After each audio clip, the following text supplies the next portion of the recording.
नमस्कार, सुस्वागतम. कसे आहात सगळे? मजेत ना? आणि आपला नेहमीचा आपुलकीचा माणुसकीचा प्रश्न, हसताय ना? हसायलाच पाहिजे, कारण घेऊन आलं तुमचा आवडता कार्यक्रम. चला हवा येऊ द्या. म्हणजे मला बरेचसे लोक विचारतात की चांगली डॉक्टरकी सोडून तुम्ही या क्षेत्रात कशाला आलाय. मी त्यांना उत्तर देतो, काय आहे ना, हसवून हसवून जास्तीत जास्त लोकांची ट्रीटमेंट करता यावी म्हणून कदाचित मी या क्षेत्रामध्ये आलोय. पण खरंच जेव्हा मी डॉक्टरकीचा व्यवसाय करत होतो ना, खूप गमतीदार घटना घडायच्या. एकदा एक घटना अशी घडली की माझे जे सिनियर डॉक्टर होते त्यांनी एका सुनबाईंची डिलिव्हरी केली आणि एक गोंडस बाळ माझ्या हातात दिला आणि मला म्हणाले, निलेश जा आणि बाहेर त्यांच्या सासूबाई आहेत त्यांच्याकडे नेऊन हे बाळ दे. माझं काय काम, तेवढंच मला मिळालं. मी आपलं डॉक्टर असल्यासारखे घेऊन गेलो. म्हटलं, हे घ्या सासूबाई, छान गोंडस नातू जन्माला आलाय. सासूबाई किती आनंदी झाल्या. अगं बाई, वा वा वा वा वा वा, किती गोंडस बाळ जन्माला आलाय. शेजार पाजारच्या बायका होतं, त्यांना सांगायला, बघितलंस काय, सेम आमच्या ह्यांच्यावर गेला बरं का, सेम आमच्या ह्यांच्यावर. आमचे हे वर गेले पण हा खाली आलाय बघ. सेम आमच्या ह्यांच्यासारखा दिसतोय, आमचे हे खाली आले ना तर सेम हेच. शेजारच्या बाईला काही घेणं देणं नाही. ती म्हणली, हो हो हो, सेम तुमच्या ह्यांच्यासारखेच बाई. काय करायचं म्हणले, यांच्यासाठी 12 वाजता आले रात्री, काय करायचं. 2 मिनिटांनी मला सरांनी हाक मारली. म्हणलं, निलेश हे पण बाळ घेऊन जाऊन त्यांनाच दे. म्हटलं का, जुळं झालंय त्यांना माहिती नाहीये. मी दुसरं बाळ घेऊन आलो. म्हटलं, सासूबाई हे घ्या. अगं बाई, हे कोणाचं आहे. म्हटलं, तुमचंच पार्सल आहे. कसं काय. म्हटलं, जुळं झालंय तुम्हाला. काय, मुलगाच आहे. 2 मुलं हातात घेतल्यानंतर शेजारची बाई पटकन म्हणाली, अगं बाई, मला आत्ता कळलं तुमची 2 लग्न झाली होती म्हणून. तर काय मंडळी, असे गमतीदार प्रसंग डॉक्टरच्या आयुष्यात घडत असतात आणि आपण डॉक्टर आहोत याचा प्रत्येक डॉक्टरला खूप अभिमान असतो. पण या जगाच्या पाठीवरती असंही एक डॉक्टर दाम्पत्य आहे ज्यांनी MBBS केल्यानंतर कदाचित ते मोठ्या शहरामध्ये मोठं हॉस्पिटल टाकून छान पैसे कमावू शकले असते, रुग्णसेवा करू शकले असते. पण हे सगळं न करता त्यांनी पसंती दिली ती हेमलकसासारख्या दुर्गम आदिवासी भागाला. या भागामध्ये जाऊन त्यांनी आपला संसार तर थाटलाच, पण आपल्या विविध सामाजिक कार्यांमधून तिथे नंदनवन फुलवलं. तुमच्या लक्षात आलंय मी कुणाबद्दल बोलतोय? डॉक्टर प्रकाश बाबा आमटे आणि त्यांच्या सुविद्य पत्नी डॉक्टर मंदाकिनी आमटे यांच्याबद्दल.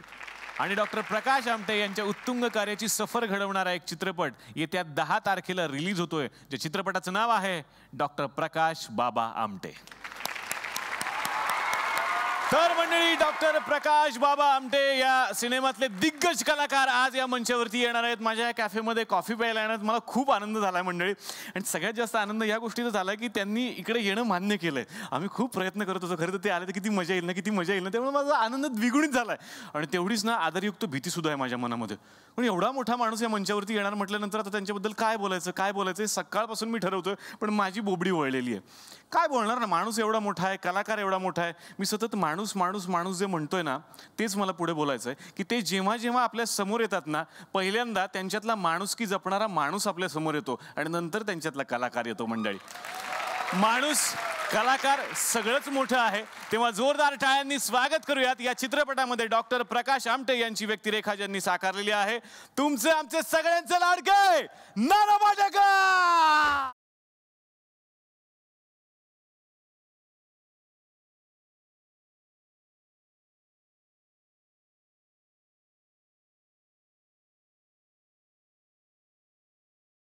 खरं तर काय ना सर, सूत्रसंचालक म्हटल्यानंतर हे पालुबत चालू असतं, जोरदार टाळ्या जोरदार टाळ्या. आज फक्त टाळ्या झाल्या पाहिजे तेवढंच मी म्हणणार आहे. जोरदार त्या वाजणारच आहेत सर, कारण तुम्ही आलेले आहात. कसं वाटतं सर आमच्या कॅफेत येऊन? छान छान, सुंदर.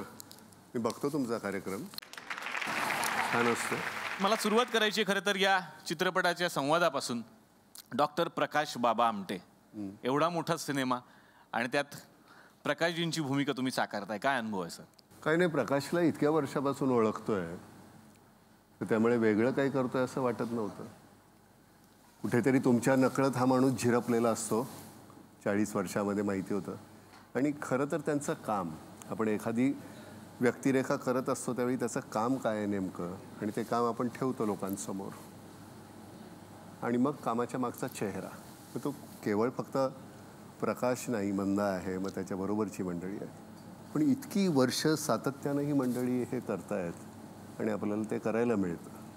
हे करण्यामागचा मुळातला हेतू असा होता की हे काम लोकांपर्यंत पोचावं. बरं, ही केवळ काही एक आपली बायोपिक, म्हणजे आपण एका माणसाचं आयुष्य दाखवतो असं नाही आहे. खरी तर एक प्रेमकथा आहे ती छानपैकी. वा वा वा. म्हणजे आपला हनीमून 10 दिवसाचा असतो निसर्गरम्य ठिकाणी. यांचा 40 वर्षाचा आहे, चालूच आहे, अजून संपतच नाही. ज्या पद्धतीनं त्यांनी ते अंगीकारलेलं आहे, लोकांची दुःख त्यांनी दत्तक घेतली आहेत आणि आज कुठेतरी जाऊन त्याची फळं त्यांना मिळत आहेत. सुरुवातीला ज्यावेळी मी गेलो होतो त्यावेळेचं हेमलकसा आणि आताचं हेमलकसा ह्याच्यामध्ये जमीन आसमानाचा फरक आहे. नुसतं एक साधं हे अशी तुमचं हे कुंपणाची हे केले ते सुद्धा नव्हतं. बरं त्या तिकडच्या सगळ्या कामाला कुठलं कुंपणच नाही आहे, भाषा नाही, काही नाही, कुठलीच गोष्ट नाही. आणि त्याच्यानंतर जाऊन या मंडळींनी ते करून दाखवायचं. कपडे नाहीत, काही नाही, कुठला अभिनिवेश नाही. बरं असंही नाही की संन्यासाचं आयुष्य जगतायत, मुलं बाळं झाली, त्या नातवंड झाली, पण त्यांनी ते अंगीकारलं आणि अजूनपर्यंत जोपासतायत. क्या बात है, क्या बात है. आणि सर मी सुद्धा एक डॉक्टर आहे, त्यामुळे मला माहिती आहे की डॉक्टर होत असताना प्रत्येक माणसाची म्हणजे प्रत्येक मुलाची एक इमेज डोक्यामध्ये तयार असते की मी डॉक्टर झाल्यानंतर इकडे व्यवसाय करेन, माझा दवाखाना इकडे असावा, शहरात असावा. प्रेफरन्स आपला शहरालाच असतो प्रत्येकाचा. पण हे सगळं सोडून जेव्हा डॉक्टर हेमलकसामध्ये गेले आणि तिथं एवढा मोठा त्यांनी प्रकल्प उभा केलेला आहे आणि तिथल्या आदिवासी लोकांच्यासाठी जेव्हा ते काम करत आहेत, खरंच ही फार मोठी गोष्ट आहे. आणि तुमच्या आमच्या सगळ्या नव्या डॉक्टरांनी ही शिकण्याची गोष्ट आहे खरं तर. डॉक्टर हा व्यवसाय नाहीच आहे, ते व्रत असल्यासारखं, पेशासुद्धा नाही, व्रत असल्यासारखं अंगीकारलं दोघांनी, मंदानी आणि प्रकाशने. तिथे गेल्यानंतर तुमच्या लक्षात येतो, तुम्ही कधी, मी ऑडियन्स म्हणून मी तुम्हाला सांगतो, तुम्ही कॉलेजमधली मुलं आहात, तुम्ही एक दिवस जरूर तिथे जाऊन पहा. आपला सगळा दृष्टिकोन बदलतो, आयुष्यच सगळं आपलं बदलून जातं. माझं नशीब की माझ्या सुरुवातीच्या काळामध्ये मी इथे गेलो, त्यामुळे सगळंच बदललेलं आहे माझं आयुष्य. केवळ नट म्हणून मी राहिलो नाही, त्याच्या पलीकडे काहीतरी पाहावं लागलं, पाहण्याची दृष्टी मिळाली ती बाबांमुळे, ताईंमुळे. तुम्ही जरूर जाऊन एकदा बघा, आपल्याला लक्षात येतं आपण केवढंसं जगतोय आणि ही माणसं किती छान जगताय. वा. मंडळी, आपल्याकडे एक म्हण आहे आणि असं आपण नेहमीच म्हणतो की प्रत्येक यशस्वी पुरुषाच्या पाठी एक स्त्री असते.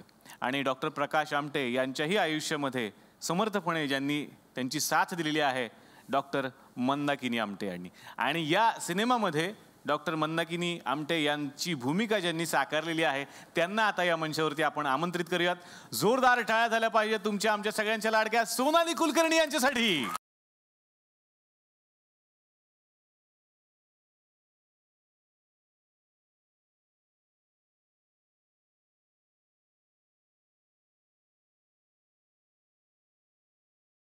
सोन्या इतकी सजलेली आहे की माझी मंदा वाटतच नाही.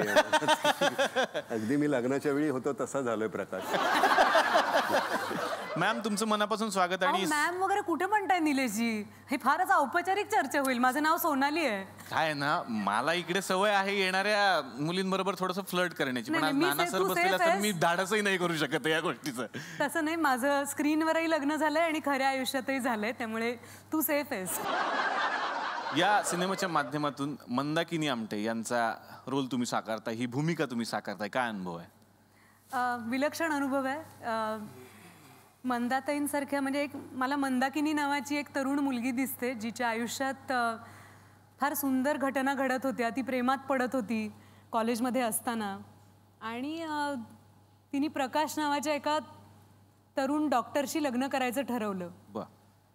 आणि त्याच्यानंतर तिला असं लक्षात आलं की नागपूरमध्ये मेडिकल कॉलेजमध्ये आपण शिकतोय, पण आपल्याला लग्न झाल्यानंतर राहायला जायचं हेमलकसाला. ते नागपूरपासून त्यावेळी किती असेल माहिती नाही सर, आत्ता आपल्याला जाताना 7.5-8 तास लागले नागपूर ते हेमलकसा. मध्ये ऐकताना पोएटिक वाटेल, पण 7 नद्या त्या पार करून जायच्या. आणि तिथे परिसर सगळा आदिवासी आणि इतरही म्हणजे नक्षल चळवळ तिथे चालू आहे असं म्हणतात आणि आहेच चालू. तर अशा ठिकाणी राहायला जायचं हे कळल्यावर त्या मंदाकिनीला काय वाटलं असेल हे माझ्या नेहमी मनात येतं की तिच्यासमोर नक्कीच 2 पर्याय होते की कॉलेजमधलं प्रेम आहे, आवडला होता प्रकाश नावाचा एक मुलगा, पण ठीक आहे लग्न एखाद्या सुखवस्तू घरात करू, शहरात राहणाऱ्या कुटुंबामध्ये जाऊ, असा निर्णय ती मंदाकिनी घेऊ शकली असती. पण आपल्या मंदाताईंनी असं नाही ठरवलं. तर मला मंदाताईंची कमिटमेंट ही जास्त महत्त्वाची वाटते, कारण त्यांना कुठल्याही प्रकारे समाजसेवेत असण्याची पार्श्वभूमी नव्हती त्यांच्या कुटुंबाला. याबद्दल मला त्यांचं खूप कौतुक वाटतं आणि खूप मोठी प्रेरणा वाटतात त्या.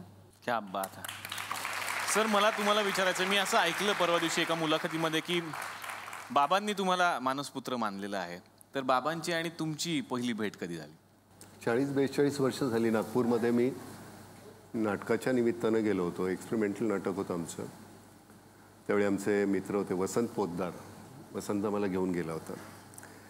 त्यावेळी बाबा म्हणजे कोणतरी असं पहिल्यांदा एक वेगळे आश्रमवाले बाबा का काय असं पहिल्यांदा डोक्यात आलं होतं. पण तिथे गेल्यानंतर त्यावेळीही फारसं काही बाबांबद्दल काही कळली नाही माहिती. पण नंतर पुढच्या प्रयोगाला ज्यावेळी गेलो त्यावेळी मी आवर्जून आनंदवनामध्ये गेलो होतो. आणि मग तिथे गेल्यानंतर लक्षात आलं, अरे बापरे, पराकोटीचं काहीतरी वेगळंच काम करणारा हा माणूस आहे. बरं, बाबा आणि प्रकाश यांच्या दोघांच्या जीवनामध्ये जमीन आसमानाचा फरक आहे. बाबांचं डिवोशन, प्रकाशचं डिवोशन हे सगळं. बाबा अतिशय राकट असा माणूस होता. प्रकाश अतिशय असा मवाळ, छान. दोघांची कामं, जो वसा आहे तो पुन्हा तेवढाच राकट आहे. पण बाबांची पहिल्यांदा बाबांनी हे आनंदवन सुरू करण्या अगोदर त्याच्या आधीच हे बाबा मल्ल आहेत, मालगुजार कुटुंबातले आहेत, जमीनदार आहेत, फिल्म क्रिटिक आहेत. आणि तिथे गेल्यानंतर त्यावेळी बाबा त्यांचं ते ऑपरेशन झाल्यामुळे बाबांना बसता यायचं नाही. एकतर बाबा झोपून असायचे किंवा उभे असायचे. मग त्यावेळी तिथे म्हणाले तर पहिल्या वेळी की तू आनंदवनला आहे. आनंदमध्ये गेल्यानंतर मग तो सगळा आवाका पाहिल्यानंतर वाटलं की आपण इथेच राहावं. मी बोललो सुद्धा बाबांना की मला इथे राहून काम करायचं आहे, मला नाटक सिनेमे नाही करायचे. त्याबद्दल ते काही म्हणाले नाही. काही दिवसानंतर म्हणाले की तू कलावंत आहेस, तुझा जीव गुदमरेल इथे, घुसमटशील, तू जा, तुला जे आवडतं ते कर, हे तुझंच आहे, केव्हाही पाहिजे तेव्हा ये. आणि काही मिळाले 2 पैसे तर दे की आनंदवनला. आता या मंचावरती आपण बोलावणार आहोत या चित्रपटाला ज्यांनी संगीत दिलेलं आहे. जोरदार टाळ्यांनी स्वागत करूया तुमचे आमचे सगळ्यांचे लाडके संगीतकार राहुल रानडे यांचं.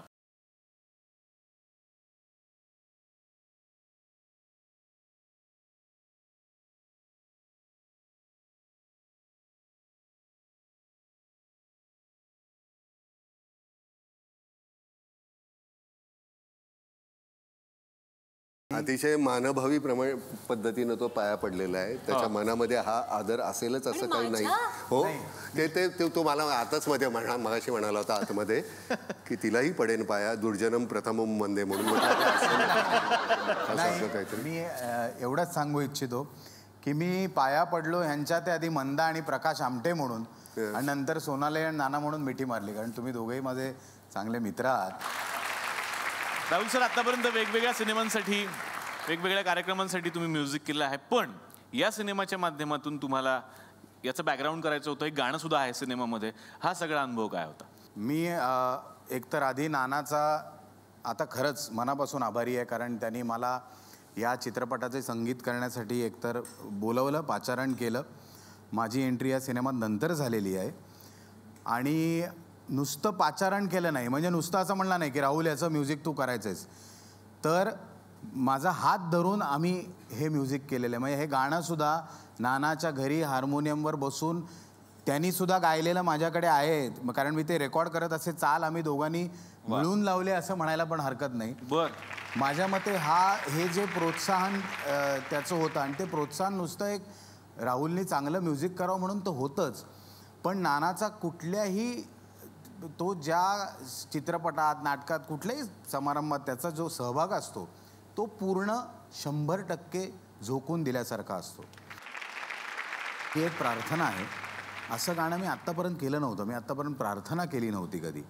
बाकी सर्व प्रकारची गाणी मी केली असतील, हिंदी मराठी केली असतील, पण मला ही प्रार्थना करण्याची संधी मिळाली. पार्श्वसंगीताच्याही बाबतीत मी सांगेन की नाना प्रत्येक रीळ बघायला यायचा. म्हणजे तो माझ्यावर देखरेख करत होता का असं आपण म्हणलं तर नाना तू मला वाटतं सांगायचं. नाही काही आपल्याला म्युझिकमधलं काही फारसं कळतं अशातला भाग नाही. हे चूक आहे. पण निदान एक मिनिट मी इथे सांगू इच्छितो. नाना तबला शिकलेला आहे, हे किती लोकांना माहिती असेल मला नाही, पण आता वाजवणं बदललं ना, मग तबल्याच्या ठिकाणी वेगळ्या गोष्टी आलेल्या.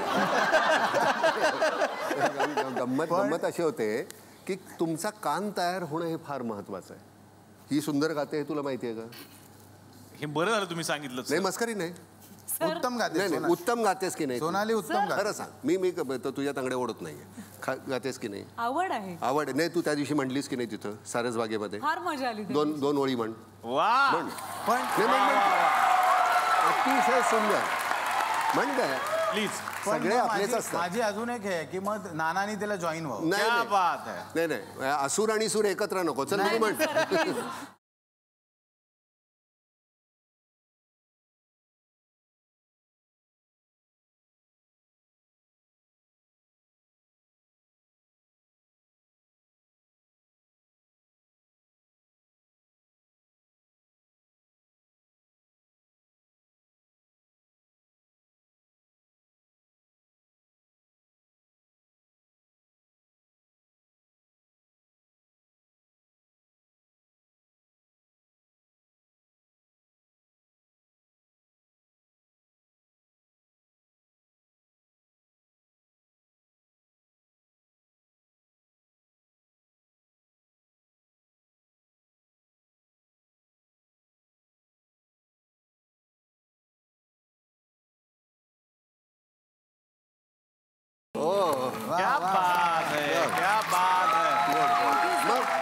छान. असं गंमत काय आहे की तिथे देव ही संज्ञा नाही आहे, आपणच देव. म्हणजे मी नेहमीच म्हणतो, मला असं वैयक्तिक वाटतं की कुठल्या देवाला नमस नाही करायचा. मला जर काही पाहिजे असेल तर मी स्वतःला नमस करेन. वा. कारण मला सगळं देणारा मीच की. एक श्रद्धा म्हणून कुठेतरी नमस्कार करायला काहीतरी एक आपल्या समोर असते, एक आकृती. माझ्या दृष्टीनं निसर्ग आहे. ह्या मंडळींनी सगळ्या त्या स्वतःच्या समर्पणालाच देव मानलेलं आहे. त्यामुळे त्या ह्याच्यामध्ये गुरुनी इतकं सुंदर लिहिलं आहे, त्याच्यात देव ही संज्ञा नाही आहे. तू म्हणजे तू स्वतः, तूच दे, तू स्वतःला दे. तर त्यांनी ते इतकं छान लिहिलेलं आहे, सुंदर. आणि त्याला त्या प्रार्थना कशी असते की जसं आपलं निवृत्ती ज्ञानदेव सोपान मुक्ताबाई अखनाथ नामदेव तुकाराम, त्याच्यामध्ये ते सतत वाजत राहिल्यानंतर मग तो आपल्या अंगामध्ये तो असाचा एक छान रिदम येतो. तसा ह्या प्रार्थनेमुळे तुम्हाला खरंच कुठेतरी असं आतमध्ये छान नितळ वाटायला लागतं. फार सुंदर. क्या बात आहे, क्या बात आहे. आणि सर तुम्ही म्हणालात खरंच की देवाकडे नवस करण्यापेक्षा स्वतःलाच नवस केला पाहिजे माणसानं.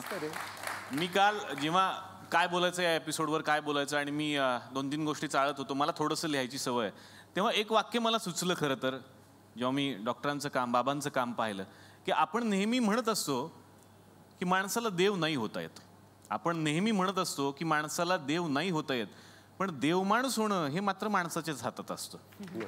मला वाटतं की निदान आपण एवढा जरी प्रयत्न प्रत्येकाने थोडाफार केला तर आपल्यामधला देव शोधण्याचा प्रयत्न जर आपण केला तर खूप मोठं काम होऊ शकतं. स्वतःकडे पाहणं, स्वतःला वेळ देणं. आपण शांतपणे श्वास घेणं विसरलेलो आहोत. त्यामुळे तो श्वास घेण्यासाठी जो एक वेळ लागतो, एक निवांतपणा लागतो, तो निवांतपणा आपल्या ह्या शहरामध्ये हरवलेला आहे. आम्ही वाचलेले पाहिलेलं पण आहे की अनेक प्राण्यांच्या बरोबर सर राहतात. म्हणजे फार मोठं त्यांचं तिथे पार्क आहे या प्राण्यांचं. तर हे काम करत असताना सर तुमचा काय अनुभव होता? नाही, पार्क नाही आहे ते. काय व्हायचं की आदिवासींना ट्रीट केल्यानंतर आदिवासींना देण्यासारखं काही नाही त्यांच्याकडे. तर मोठी जी जनावर आहेत ती आदिवासी खाऊन टाकायची. मग तो चित्ता असू दे, बिबट्या असू दे किंवा अस्वल असू दे, पण त्यांची पिल्लं असायची ती खायची नाहीत ती. आणि मग ती पिल्लं ती आपलं एक, मला तुम्ही ट्रीट केलं म्हणून अशा पद्धतीनं ती आणून द्यायचे. आणि मग ती जी त्या अनाथालय आहे प्राण्यांचं, तर ती तशी ती पिल्लं मोठी झालेली त्याच्याकडे लहानपणापासून. बरं, त्यांची नखं ही एवढी आहेत रे, ती खेळत जरी अशी असली तरी सुद्धा फाटलं जात असणार रे.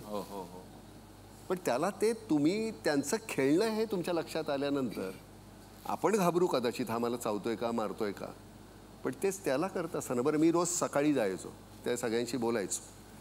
हळूहळू नंतर मला वाटतं त्यांनाही लक्षात आलं असेल आपल्यातलाच आहे, त्यामुळे माझ्याशी ती फार छान वागली ना. बिबट्यांनी किती शॉट दिलेत ना, त्यांना माहितही नाही शूटिंग चालू आहे बिबट्यांना. ते आपल्या नाना सरांची खेळतायत. मला तोच खरं तर म्हणजे गमतीदार प्रश्न मनात मगापासून चाललेला आहे की नाना सर तुमच्याविषयी तर एक आदरयुक्त भीती आहेत, मलाही आहे, सगळ्यांना आहे. त्यालाही असेल. त्याला होती का होती चाटत होता.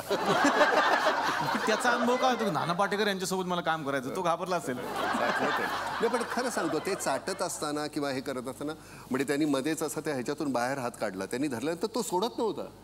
एका प्रसंगामध्ये ही आणि मी बसलेलो होतो, हा पिंजरा आहे इथे आणि ही बसली आणि इथे मागे तिच्या वेणी अशी, आणि ह्या पिंजऱ्यातून ते इथे अगदी इथे ते फिरतायत आतमध्ये. आणि आम्ही आता, तो अतिशय इमोशनल सीन आहे आमचा, आणि आम्ही असे बोलतोय आणि ही बोलता बोलता बोलता बोलता ही अशी झाली. अरे बापरे.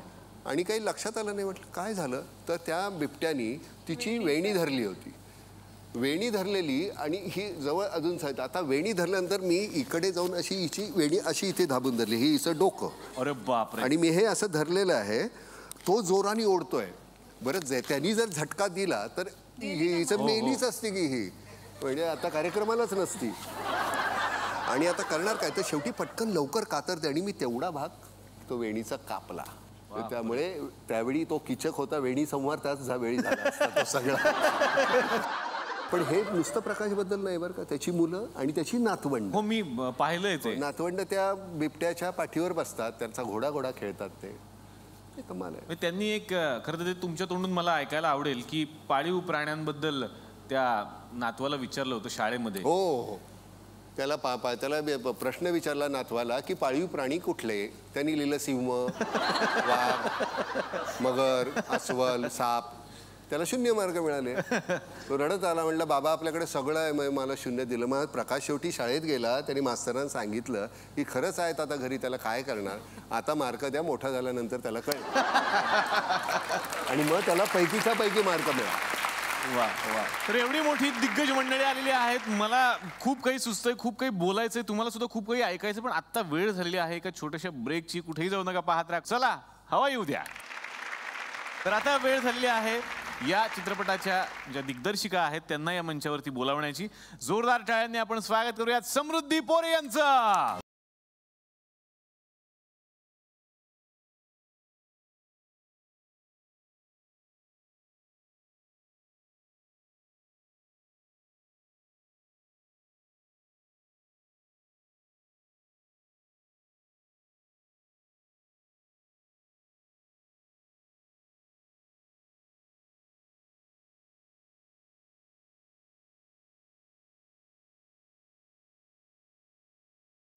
शांत बसा. अरे घाबरू नका. समोर या घाबरू नका. अरे काही नाही करत ते फक्त चित्रपटात जरा गरम वाटत ते शांत स्वभावाचे. घाबरू नका. इकडे समोर सर. ते काय झालं म्हणजे तुमचं व्यक्तिमत्व असं आहे ना का आमच्या गावातले लोक एकदम घाबरून गेले. म्हणजे तसं काय अख्खी इंडस्ट्री तुम्हाला घाबरते म्हणा, तसं काही नाही. तर सर नमस्कार. तर आज मला सांगायला अत्यंत आनंद होतो का आपल्या तुकडवाडीचं महत्त्वाचे दिवसेंदिवस वाढत चाललेलं आहे. म्हणजे साक्षात नाना पाटेकर आज या ठिकाणी आलेले आहेत. जोरदार टाळ्यांनी त्यांचं स्वागत केलं पाहिजे आपण. सर म्हणजे मी इतका उत्सुक झालो ना, मला काही शब्द सुचून नाही राहिले सर. म्हणजे आता नानासाहेबांचं स्वागत मी काय करणार. त्यांचं स्वागत की त्यांच्याबद्दल 2 शब्द बोलणे म्हणजे हे तुटलेल्या इलेक्ट्रिकच्या बटनातून निघणाऱ्या स्पार्कनी 36 टायरच्या ट्रकच्या लाईटला प्रकाश दाखवण्यासारखं. अत्यंत मितभाषी, अत्यंत शांत स्वभावाचे, कधी कोणावर न चिडणारे, कधी कोणावर रागवणारे, कतरीना कैफ यांचे ज्येष्ठ बंधू.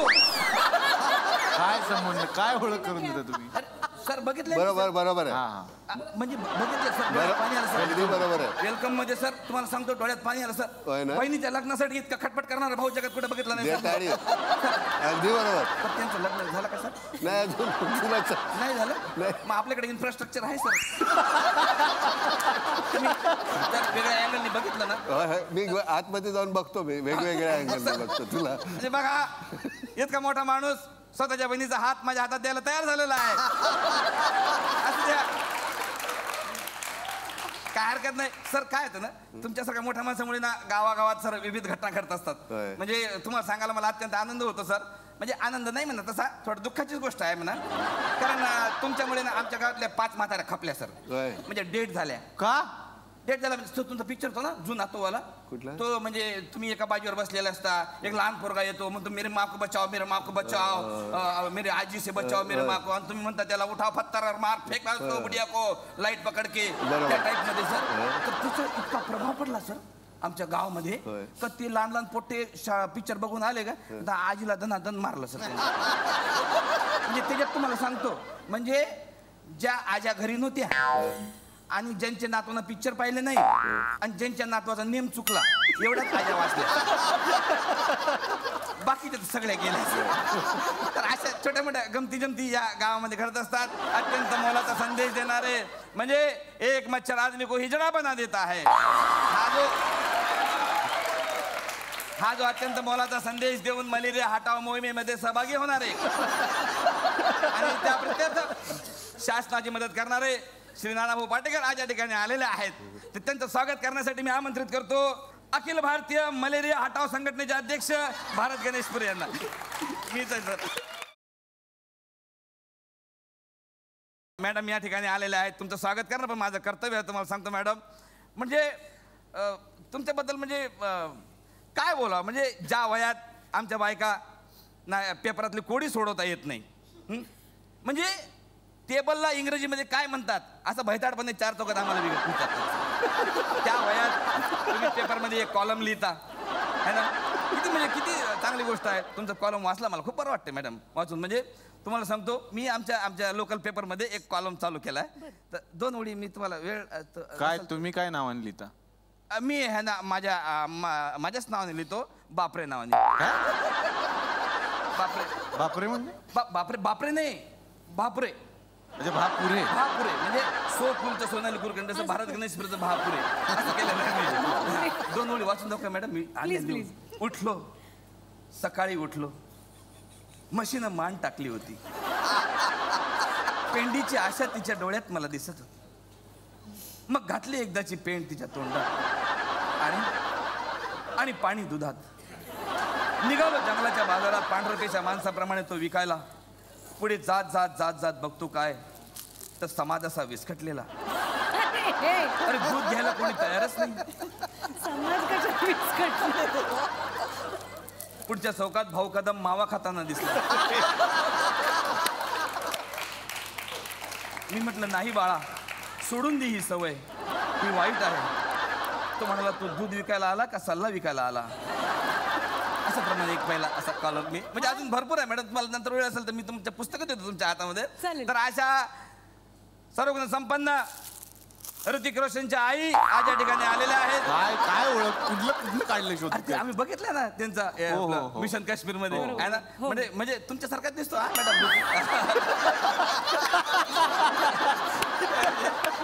तर असं चतुरस्त्र व्यक्तिमत्व आज या ठिकाणी आलेलं आहे. तर ज्यांची बोलण्यावर गोडी आहे, ज्यांची लिखाणावर गोडी आहे, जसं पेपरमध्ये ते लिहित असतात, म्हणून मी त्यांचं स्वागत करण्यासाठी आज या ठिकाणी आमंत्रित करतो अखिल भारतीय रद्दी पेपर संघटनेचे अध्यक्ष भारत गणेशपुरे यांना. नमस्कार.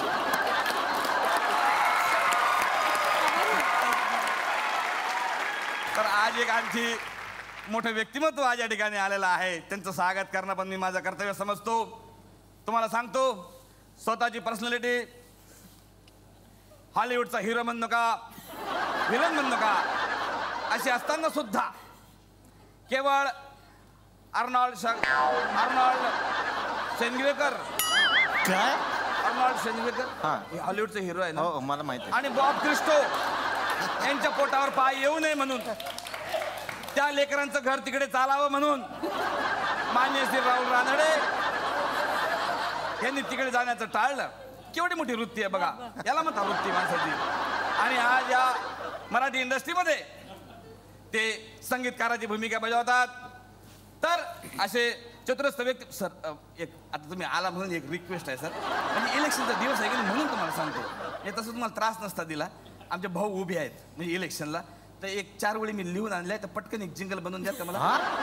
लक्ष द्या शब्दांकडे. कवी ज्येष्ठ कवी भारत गणेशपुरेच आहे. अच्छा. बस झाला अन्याय. दर्द आहे सर एकदम. बघा तुम्ही, बस झाला अन्याय. हे नुसते पोकळ बोल आहे. थांबणारे ते नंतर करणार आहेत ना. याचं पेमेंट वाढवल्यापासूनच सर याचा खूप त्रास करू आम्हाला. हे नुसते पोकळ बोल आहे. पृथ्वी गोल आहे म्हणून तर भाऊंचे विचार खोल आहेत.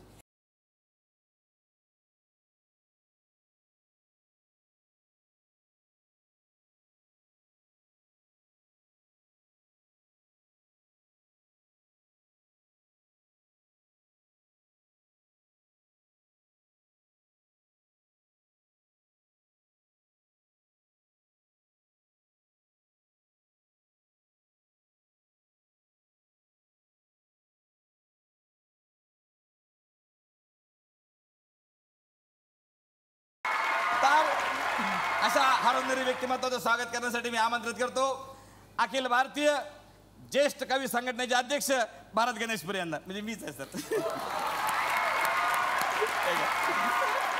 खरं भारत गणेशपुरे यांच्यासाठी टाळ्या झाल्या पाहिजेत. आणि या सिनेमात भारत यांनी सुद्धा एक भूमिका केलेली आहे. भारतने उत्तम छान काम केलेलं आहे. स्पॉन्टेनिटी त्याची पटकन हजरजबाबी इतकं छान करतो तो भाऊ.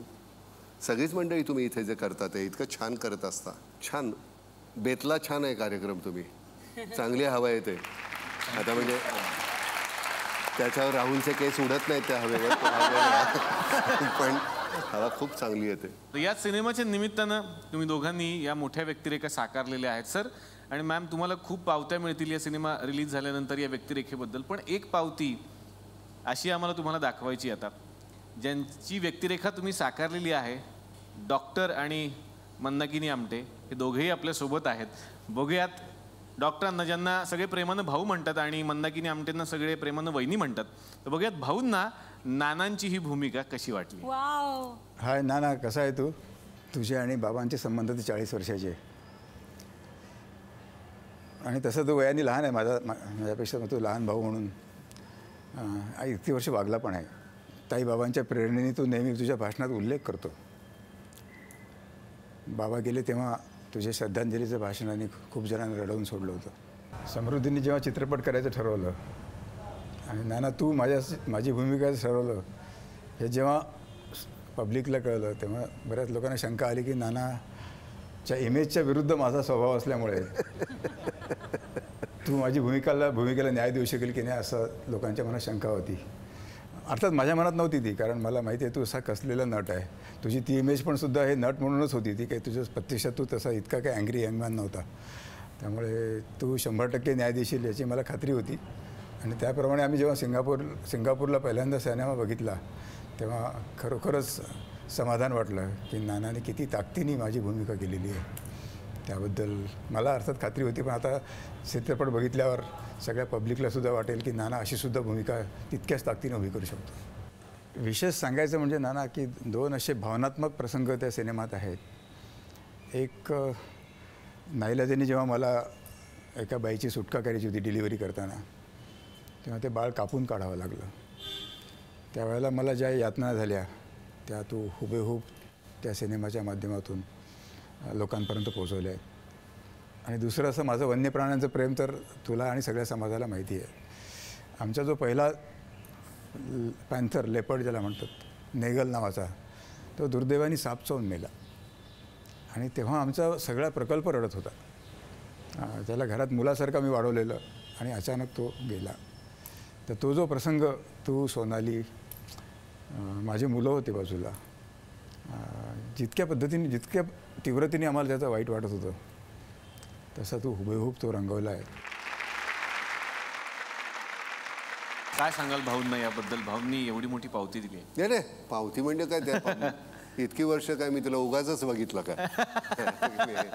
त्याचं जे विरघळणं आहे ना सगळंच असं, ते इतकं छान आहे, ते पाहायला फार बरं वाटतं. आणि मला सुद्धा हे बरं असंही नाही की मी ते सतत तसा होतो प्रकाशसारखा. 2 शॉटच्या मध्ये मी शिव्या द्यायचो, पण नंतर मी पुन्हा, हो नाही खरं मी चिडायचो जाम, पण पुन्हा त्याच्यात जायचं. मला कायमस्वरूपी प्रकाश नाही होता येणार, त्याच्यासारखं वागणं मला जमणार नाही, मी मरेन.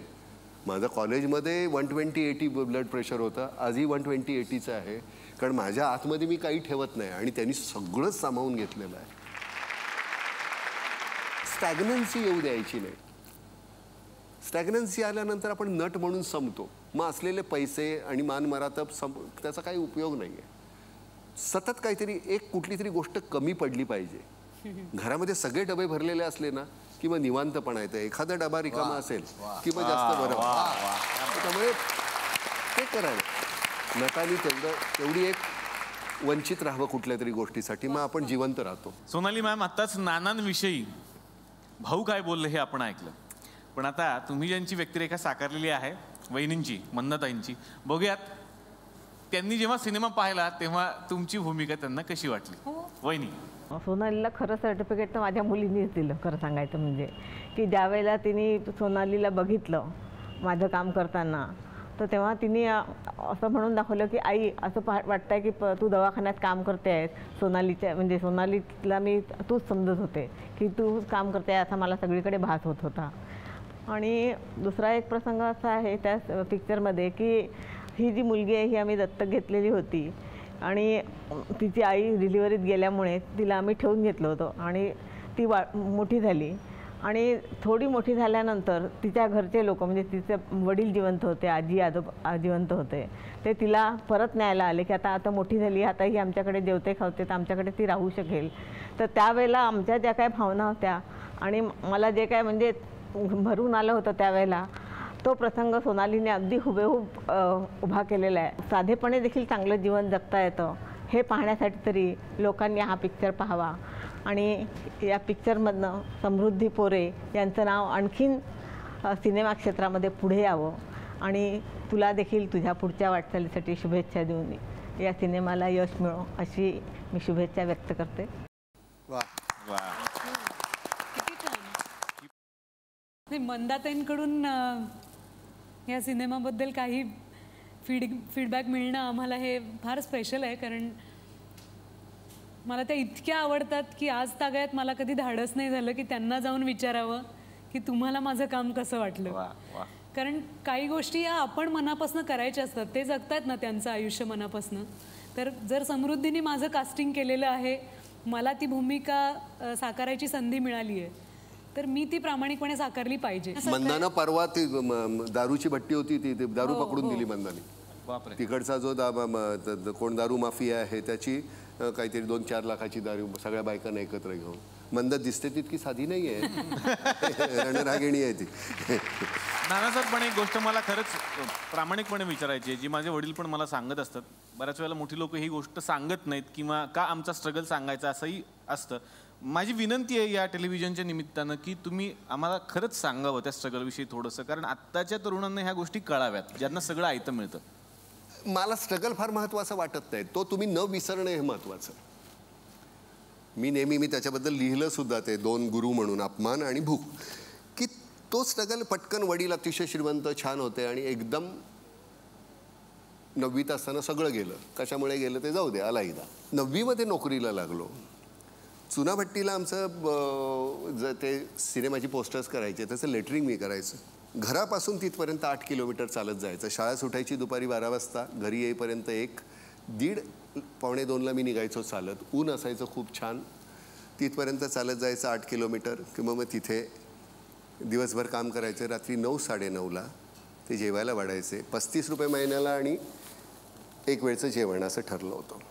35 रुपयामध्ये त्यावेळी राशन यायचं घरचं, आणि पुन्हा चालत यायचं. मध्ये 2दा जाताना येताना स्मशान लागायचं. मला कधीच भूत दिसलं नाही. पोटातली भूक इतकी मोठी होती, त्यामुळे भूतभीत काही दिसलं नाही.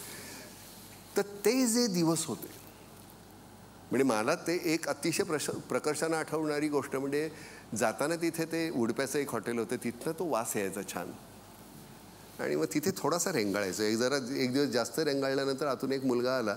त्यांनी 2 इडल्या आणि असे आणून असं माझ्या हातावर ठेवलं, आणि मी जोराने ओरडलो होतो की मी भिकारी नाही आहे, आणि मी पळून गेलो तिथून आणि रडलो नंतर खूप. पण हे जे सगळे प्रसंग होते ते विसरलो नाही. त्यामुळे कधीही डोळ्यामध्ये ग्लिसरीन घालायची वेळ नाही आली. फक्त ते वापरायचं, त्या परिस्थितीला शिव्या नाही द्यायचा, दूषण द्यायचं नाही. दूषण दिलं की कालचा दिवस वाईट नव्हता, छान होता, आज अजून छान आहे, उद्या अजून छान असेल. समोरची ही सगळी गलिच्छ प्रकारची राजकारणाची जी चाललेले एकत्र होते काल, एकमेकाला शिव्या घालतात, तरीसुद्धा यातून काहीतरी चांगलं घडेल असं कुठेतरी आतमध्ये वाटतं. कुठेतरी 4 टकली बरोबर येतील, चांगलं काहीतरी करण्याचा प्रयत्न करतील. नाहीच केलं तर मग आपण नाईलाज असेल त्यावेळी मुठी वळूच की, त्या वळायलाच पाहिजेत ना शेवटपर्यंत. उगाच असं नुसतं शाई लावण्यासाठी बोटं नको ठेवायला, कधीतरी मग अशी खुपसावी लागतील. त्या बोटाचे खंजीर व्हायला पाहिजेत, पण ते व्हायलाच पाहिजे. सगळ्यांना असं वाटतं की ह्यांना जोड्यानं मारायला पाहिजे, फक्त कोणी बोलत नाही, आम्ही घाबरलेलो असतो, सगळेच गप्प बसतो. दुर्दैव आमचं हेच आहे की आम्ही सगळे गप्प आहोत म्हणून ते शेफारलेले आहेत. ज्या दिवशी आम्ही उठू त्यावेळी ते हे असे वागणार नाहीत. त्यामुळे आपल्याला ऐकीचंच सरकार आपल्याला मिळतं, त्याला काय करणार आपण. नाना सर कधी राजकारणात येणार नाही रे. मी आता मला न पटलेली गोष्ट फटकन तुला शिवी देणार, माझा पक्ष प्रमुख असलास तरी तू दुसऱ्या दिवशी मला काढणार. महिन्याभरात मध्ये सगळे पक्ष संपणार, मी पुन्हा एकटा. तो आता एकटा आहे, तो काय वाईट आहे.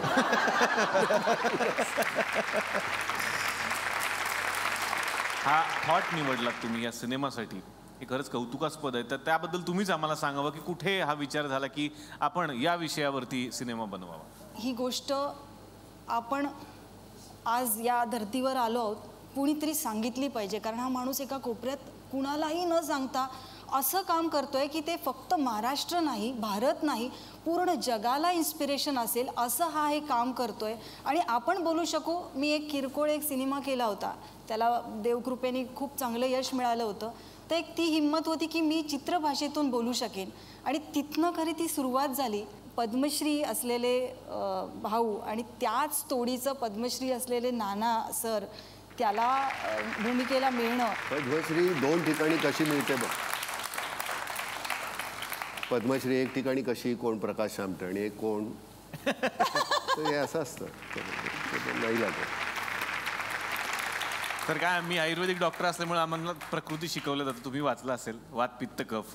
हो. त्यानुसार सर कफ प्रकृतीचे आहेत, तुम्ही पित्त प्रकृतीचे आहात. तर तिन्ही प्रकृती असल्याशिवाय माणूस घडू शकत नाही असं म्हणतात. तर आम्हाला ही दोन्ही माणसं पाहिजेत सर, त्याच्यामुळे आमच्यासाठी दोन्ही मोठी. चला. तर मंडळी, डॉक्टर प्रकाश बाबा आमटे या चित्रपटाच्या निमित्तानं आपल्याकडे आज Nana sir, Sonali ma'am, Rahul sir आणि समृद्धी मॅम आलेले आहेत. खूप गप्पा यांच्याबरोबर आपल्याला मारायच्या आहेत, पण काय आहे, एका एपिसोडमध्ये हे सगळं संपणार नाहीये. म्हणून मी नानांना आणि सगळ्याच पाहुण्यांना विनंती करतो की तुम्ही प्लीज पुढच्याही आठवड्यात आमच्यासोबत इथेच राहा. म्हणजे आपण खूप विषयांवर गप्पा मारू आणि या चित्रपटाविषयी खूप गोष्टी आम्हाला आणखीन जाणून घ्यायच्या आहेत. तेव्हा तुम्ही बघायला विसरू नका याच टीम सोबत. चला हवा येऊ द्या.